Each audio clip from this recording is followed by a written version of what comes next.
Okay, nagbabalik po tayo sa Go Negosyo sa radyo at ngayon kasama naman natin ang isang kabalikat, kapartner ng mga negosyante, ang BPI Family at mayroon silang programa BPI Family Kanegosyo.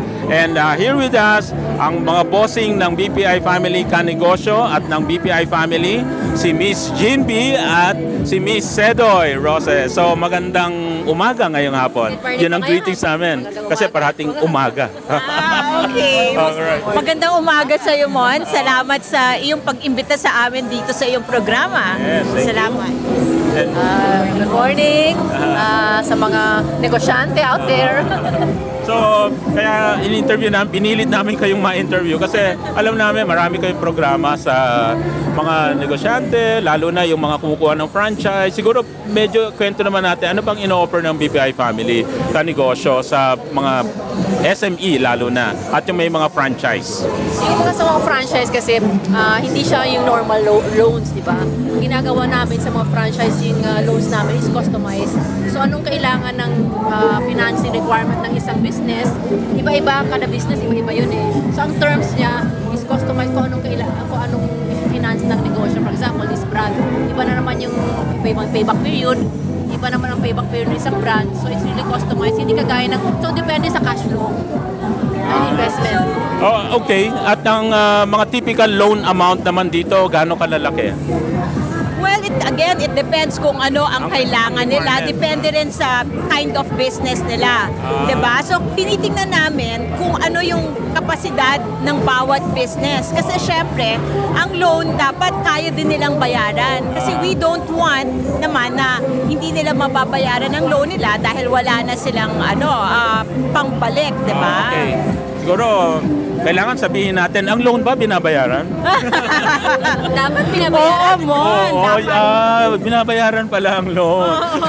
Pero, kidding aside, bali, ano yung smallest ba? Kasi pag sinabong BPI Family, ang malaking bangko. Pero ano bang smallest na pwede ninyong ipautang sa mga nagnenegosyo or dito sa franchise affiliation? Wala kaming limit kung 180,000 ang kailangan. Really? Kasi stall ganon. lang. Pwede rin. Basta kami, we support kung ano kailangan nila. Yes. Wala limitation kami. In fact, to add pa to what Sedoy said, no, ang loans kasi namin sa bangko can range from the personal loans na really small amounts to the very big loans that are really corporate loans. Kami sa Kanegosyo, we focus on the micro, small, medium enterprises talaga. So kaya sinasabi ni Sedoy, it can be as small as 100,000 kung yun lang naman talaga kailangan nila, to as high as millions kung yun ang kailangan talaga. Kasi yung malalaki, madali may access sa finance eh. Yung maliliit ang walang access. Kaya yun ang tinutulungan ninyo. So yun ang pinofocus namin. Okay, tama ba yung narinig ko na collateral free or walang collateral lalo na kung franchise based ang loan? Tama ba yun? Or meron ding may collateral din in a way? Meron kami collateral option. Tapos meron rin kami kasi pag nag-open ka ng store, hindi ka pa naman nag-earn. So meron kaming period na interest na babayaran mo. Kasi wala ka pa cash flow. So parang mas magaan bayaran yun, ano? Mas magaan yun. Ang galing. Pag may cash flow ka, pag Tapos, store, tsaka kang bababa. pag may kaya mo na, yan, babayaran mo na yung principal. Wow, ang galing, ang galing. Okay. Iba talaga. Depende sa business, sa pangangailangan ng business, pwedeng ang tinatawag natin secured na may collateral or unsecured, walang collateral. So, ang tinitingnan namin doon is kung ano ang cash flow ng business in the future.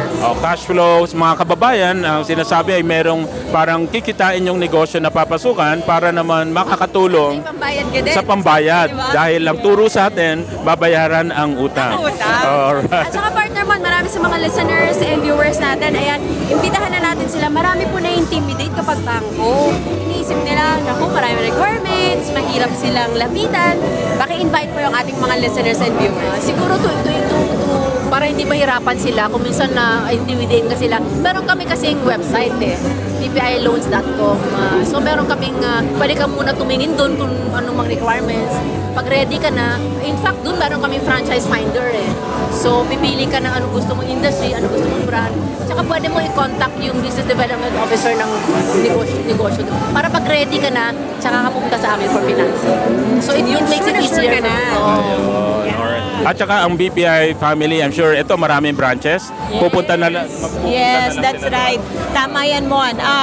Dapat hindi sila matakot dahil ang BPI family is everywhere, nationwide, in the Philippines. Madaling puntahan, mababait ang mga branch na staff. Ma'am, kung ako po ay taga-probinsya at naka-shorts at naka-tsinelas, papapasukin ba ako sa bangko niyo? Kaso yan. Talagang okay na okay. Welcome na welcome. Ayun, ayos. Mabait, magaganda. Ayan, yung mga kasama natin yan. Oh, pwede ka dito, partner. Pwede. Sige, part-time.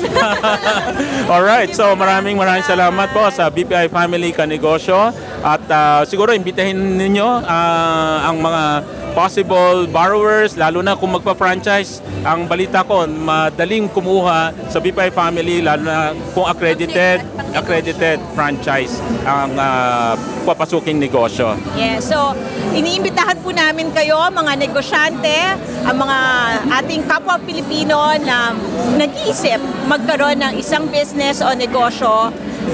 Please do come to any of our branches, BPI Family Bank branches nationwide.